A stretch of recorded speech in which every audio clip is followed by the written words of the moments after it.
किसान साथी नमस्कार। किसान साथी, आज हम बात करेंगे सरसों की वैज्ञानिक पद्धति से खेती कैसे करें, और हम बात करेंगे सरसों की जो बेस्ट वैरायटी 2024 में है कौन कौन सी बोई जाए, और हम आज बात करेंगे सबसे बेस्ट खाद कौन कौन सी दें, बेसल डोज में कितनी मात्रा दें, और हम बात करेंगे इसकी सिंचाई कब करनी चाहिए, और हम बात करेंगे सबसे अच्छी उपयुक्त मिट्टी कौन सी होनी चाहिए और इसका पीएच मान कितना होना चाहिए। सारी जानकारी इस छोटे से वीडियो के माध्यम से आज यूट्यूब के माध्यम से आप सभी किसान साथियों को देना चाहेंगे।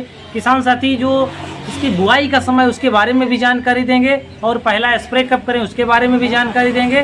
तो किसान साथी बताते चलें, संपूर्ण उत्तर प्रदेश में सरसों की खेती होती है। किसान साथी हमारे बुआई का समय आ रहा है, तो सबसे पहले हम बुआई से ही शुरू करें। तो किसान साथी जो बुआई का समय होता है सरसों की खेती का, जो मस्टर्ड का होता है बुआई का समय, वो लास्ट सितंबर या अक्टूबर का पहला सप्ताह, हम आप कह सकते हैं 15 से 20 अक्टूबर तक जो है सरसों की बुआई होती है हमारे संपूर्ण उत्तर प्रदेश में। कहीं अगेती बुआई करते हैं लोग, कहीं पछेती बुआई करते हैं। तो किसान साथी बुआई का सीजन आ गया है, तो आप लोग जो है खेत की जो है आप सिंचाई कर दीजिए। अगर नमी बना रखी है तो आप सीधे बुआई करिए, नहीं तो पर्याप्त मात्रा में नमी बना लीजिए, और अपने जो है सरसों की बुआई का समय आया गया आप बुआई करिए। अब बात कर लें मिट्टी कैसी होनी चाहिए। मिट्टी अगर सरसों की खेती की बात करें, बलुअर दोमट मिट्टी या दोमट मिट्टी या उपजाऊ मिट्टी सर्वोत्तम मानी गई है। जो इसका पीएच मान होना चाहिए, पीएच मान 5.5 से 6.5 बेहतर होता है। अगर हमारे मिट्टी की जांच हम करा रखे हैं, अगर सरसों की खेती करने जा रहे हैं, अगर पीएच मान 5.5 से 6.5 के बीच में है तो बहुत ही अच्छी पैदावार होगी, हमारी फसल अच्छी होगी सरसों की।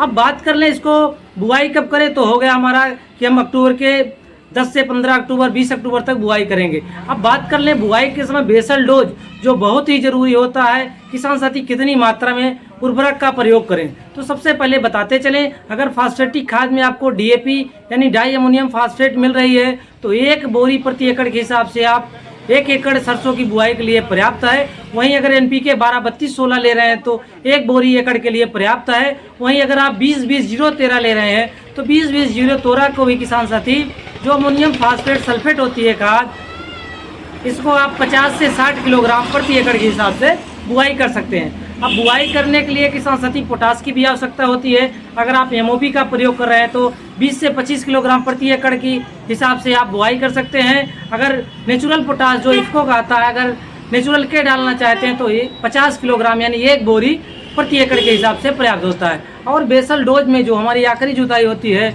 उस समय किसान साथी सल्फर बेंटोनाइट का प्रयोग करना चाहिए। सल्फर हमारा द्वितीय पोषक तत्व होता है। जैसे हमारे प्राइमरी न्यूट्रिएंट होते हैं नाइट्रोजन, फास्फोरस, पोटास, जिसे हम एनपीके कहते हैं, वैसे सेकेंडरी माइक्रोन्यूट्रिएंट हमारे कैल्शियम, मैग्नीशियम और सल्फर होते हैं। किसी भी तिलहनी और दलहनी फसलों के लिए सल्फर का बहुत बड़ा योगदान होता है। सल्फर का प्रयोग करना चाहिए। सल्फर का प्रयोग करते हैं तो तेल की हमारी गुणवत्ता होगी अच्छी, और हमारी फसल अच्छी होगी, और हमारे तेल का कंटेंट बढ़ जाएगा। तो इसलिए किसान साथी बेसल डोज में आप डीएपी ले लीजिए। अगर डीएपी नहीं मिल पा रही तो एनपीके 12-32-16 का प्रयोग करिए। अगर एनपीके 12-32-16 भी नहीं मिल पा रही है तो जो सरसों की सबसे बेस्ट खाद है अमोनियम फास्फेट सल्फेट, जिसे 20-20-0-13 कहते हैं किसान साथी, इसको लेना 50 से 60 किलोग्राम प्रति एकड़। और सल्फर बेंटोनाइट लेना है 5 से 7 किलोग्राम, 5 से 10 किलोग्राम भी आप कर सकते हैं प्रति एकड़ के हिसाब से। जो हमारे हाथ में आप वीडियो में देख रहे हैं ये इफ्को का सल्फर बेंटोनाइट है। तो किसान साथी अगर आप जाइम का प्रयोग करना चाहते हैं तो सागारिका का भी जो है 10 किलोग्राम प्रति एकड़ के हिसाब से आप प्रयोग कर सकते हैं, जैसे वीडियो में आप देख रहे हैं किसान साथी।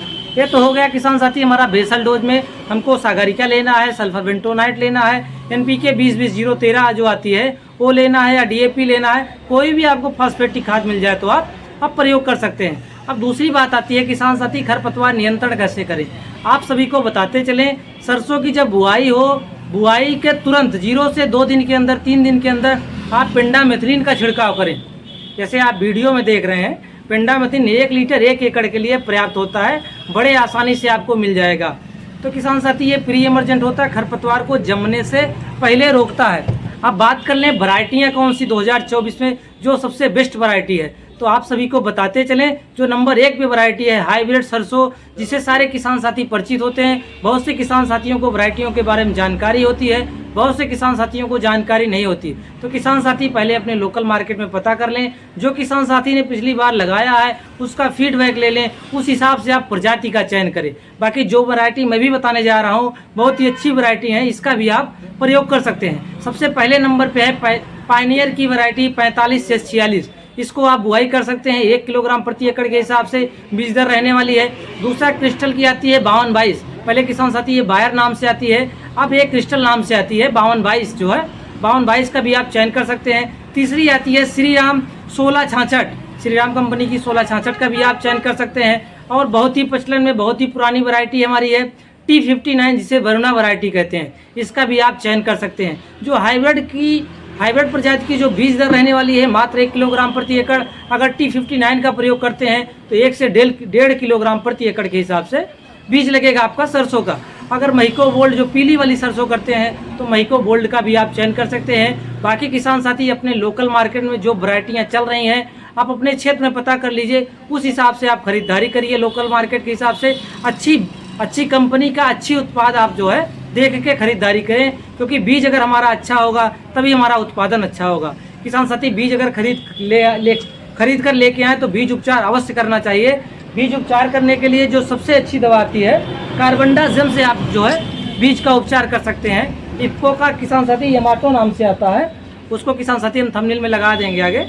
उससे किसान साथी आप 3 ग्राम पर किलोग्राम बीज के हिसाब से बीज उपचार कर सकते हैं। बाकी उसके किसान साथी 30 से 25 मिनट बाद आजकल बहुत ही प्रचलन में है IFFCO nano DAP. IFFCO nano DAP से भी बीज का उपचार आप कर सकते हैं। 5 ml पर kg बीज के हिसाब से आप जो है बीज उपचार कर सकते हैं। उसके बाद किसान साथी आधे घंटे 20 मिनट छाया में सुखा दीजिए, उसके बाद आप बुआई कर दीजिए। ये तो हमारा खरपतवार नियंत्रण हो गया, हमारी बीज दर हो गई, हमारी प्रजातियाँ हो गई।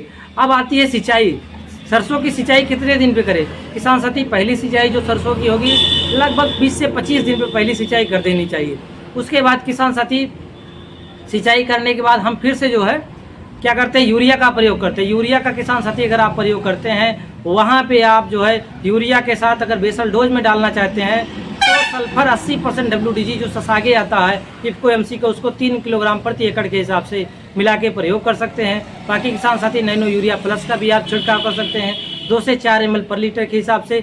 बाकी और एक किसान साथी कीट से बहुत प्रभावित होते हैं, बहुत परेशान होते हैं। माहू कीट जो थ्रिप्स होता है, जो फलियां बनते समय आता है, उसके बालियों को जो है जो दानी छिबियाँ होती हैं उसको रस चूस लेता है, जिससे हमारा उत्पादन कम हो जाता है। उसके लिए किसान साथी एक दवा रिकमेंड करेंगे, ये इफ्को MC का थायोमिथाक्साम आता है 25% WG।